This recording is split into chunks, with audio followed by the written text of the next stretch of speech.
ಎಲ್ಲರಿಗೂ ನಮಸ್ಕಾರ ಸ್ನೇಹಿತರೆ. ಡೆಲ್ಲಿ ಕ್ಯಾಪಿಟಲ್ಸ್ ವಿರುದ್ಧ ಗುಜರಾತ್ ಟೈಟನ್ಸ್ ಗೆದ್ದ ಮೇಲೆ ಪಾಯಿಂಟ್ಸ್ ಟೇಬಲಲ್ಲಿ ದೊಡ್ಡ ಬದಲಾವಣೆ ಮತ್ತು ನಮ್ಮ RCB ತಂಡ ಪ್ಲೇ ಆಫ್ಗಾದರೆ ಎಂಟ್ರಿ ಕೊಟ್ಟಿದೆ. ಹಾಗಾದರೆ ಟಾಪ್ 2 ಅಲ್ಲಿ ಯಾವೆಲ್ಲ ತಂಡಗಳು ಫಿನಿಶ್ ಮಾಡ್ಬೋದು ಮತ್ತು ನಮ್ಮ RCB ತಂಡ ಟಾಪ್ 2 ಅಲ್ಲಿ ಇರಬೇಕಾದ್ರೆ ಏನೆಲ್ಲ ಮಾಡ್ಬೋದು ಅಂತ ತಿಳ್ಕೊಂಬರೋಣ ಬನ್ನಿ.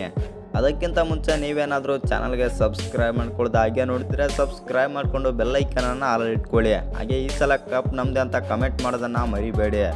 ಇನ್ನು ನಿಮಗೆಲ್ಲ ಗೊತ್ತೇ ಇರ್ಬೋದು, ನಮ್ಮ RCB ತಂಡ ಬಂದುಬಿಟ್ಟು ಈ ವರ್ಷ ಭರ್ಜರಿಯಾಗಿ ಪ್ರದರ್ಶನ ಆದರೆ ಕೊಡ್ತಾ ಬಂದಿದೆ ಅಂತಲೇ ಹೇಳ್ಬೋದು.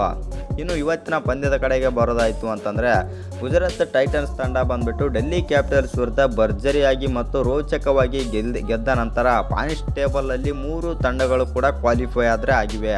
ಗುಜರಾತ್ ಟೈಟನ್ಸ್, ನಮ್ಮ RCB ಮತ್ತು ಪಂಜಾಬ್ ಕಿಂಗ್ಸ್ ಈ 3 ತಂಡಗಳು ಕೂಡ ಕ್ವಾಲಿಫೈ ಆದರೆ ಆಗಿವೆ ಅಂತಲೇ ಹೇಳ್ಬೋದು. ಇಲ್ಲಿ ಒಂದೇನಪ್ಪ ಅಂತಂದರೆ, ಗುಜರಾತ್ ಟೈಟನ್ಸ್ ಆಲ್ಮೋಸ್ಟ್ ಟಾಪ್ 2 ಅಲ್ಲಿ ಫಿನಿಶ್ ಮಾಡೋ ಹಾಗೆ ಕಾಣ್ತಾ ಇದೆ ಅಂತಲೇ ಹೇಳ್ಬೋದು.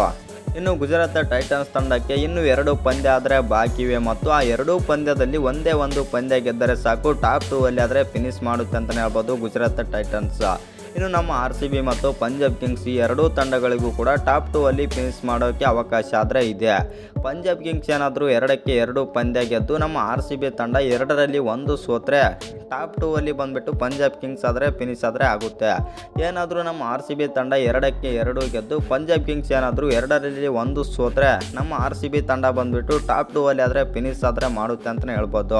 ಇನ್ನು ಇಲ್ಲಿ ಒಂದೇನು ಹೇಳ್ಬೇಕಪ್ಪ ಅಂತಂದರೆ, RCB ಆಗಲಿ ಪಂಜಾಬ್ ಕಿಂಗ್ಸ್ ಆಗಲಿ ಈ 2 ತಂಡದಲ್ಲಿ ಯಾವ ತಂಡ ಭರ್ಜರಿಯಾಗಿ ಪ್ರದರ್ಶನ ಕೊಟ್ಟು 2ಕ್ಕೆ 2 ಪಂದ್ಯ ಗೆಲ್ಲುತ್ತೋ ಆ ತಂಡ ಬಂದುಬಿಟ್ಟು ಈ ಬಾರಿ ಪ್ಲೇ ಆಫ್ಸ್ನಲ್ಲಿ ಟಾಪ್ 2 ಆದರೆ ಫಿನಿಶ್ ಮಾಡೋ ಚಾನ್ಸಸ್ ಆದರೆ ಇದೆ. ನನ್ನ ಪ್ರಕಾರ ಬಂದುಬಿಟ್ಟು RCB ಹೈದರಾಬಾದ್ ಮೇಲೆ ಮತ್ತು ಲಕ್ನೋ ಸೂಪರ್ ಜೈಂಟ್ಸ್ ಮೇಲೆ ಆದರೆ ಗೆಲ್ಲೋ ಸಾಧ್ಯತೆ ಆದರೆ ಇದೆ ಅಂತಲೇ ಹೇಳ್ಬೋದು. ಆ ಕಾರಣದಿಂದಾಗಿ ನಮ್ಮ RCB ತಂಡ ಈ ಬಾರಿ 100% ಆಗಿ ಟಾಪ್ 2 ಅಲ್ಲಿ ಆದರೆ ಫಿನಿಶ್ ಆಗುತ್ತೆ. ನಿಮ್ಮ ಪ್ರಕಾರ ನಮ್ಮ RCB ತಂಡ ಈ ಬಾರಿ ಕಪ್ ಹೊಡೆಯುತ್ತೆ ಅಲ್ವಂತ ಕಮೆಂಟ್ ಮಾಡಿ.